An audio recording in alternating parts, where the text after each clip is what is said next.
Welcome to the Vault Archons. I am the Keeper of Keys, Kraz, and today we're going to look at card quality.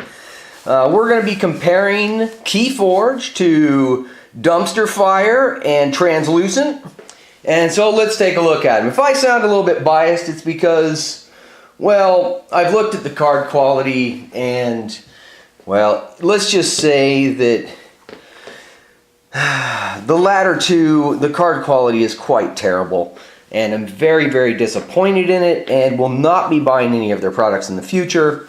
This is Keyforge, the first set, and M19 Magic the Gathering, which supposedly the card quality on these is slightly higher than the preceding set and the following set.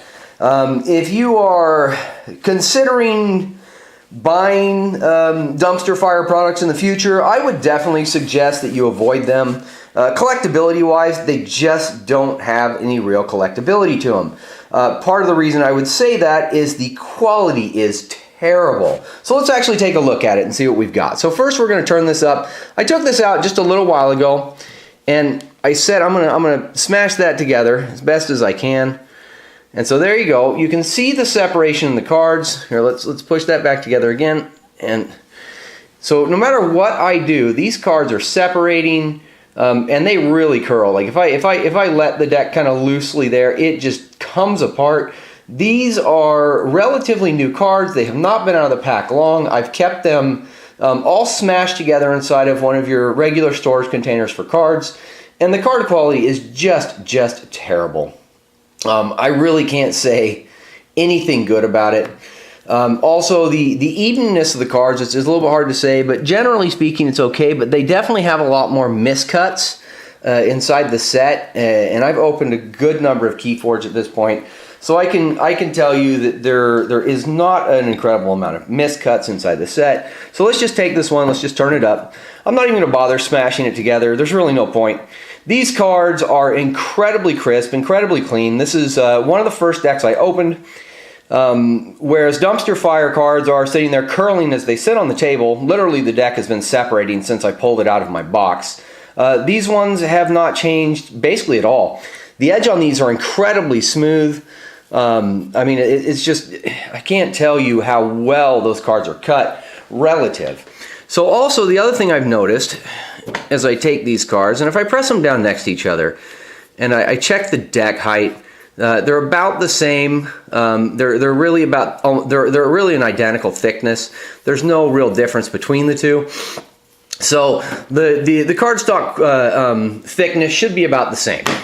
So let's do a couple more tests. So sorry about the light that this is going to shine in your eyes, the difficulty that this may cause. So here we go. We're going to take a Dumpster-fire card and see how it looks when compared to the light. As you can see, the light shines through it quite nicely.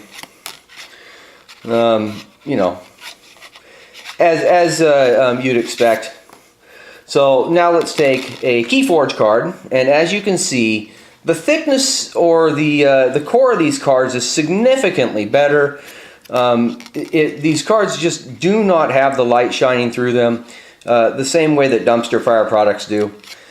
And then we'll look at Translucent. These cards are horrible when you start talking about how easily light passes through them. I'm quite disappointed in them. I really don't like the way that the product is behaving from any of Dumpster-fire products. So I probably will not be buying any Dumpster-fire products in the future, just so you know. So we're going to do another thing, and I'm actually going to rip these cards in half. Not the Transformers one. As you can see, the card quality on that is already quite terrible. So at least as far as its ability to pass a light test. So what we're going to do is we'll start with the Magic card.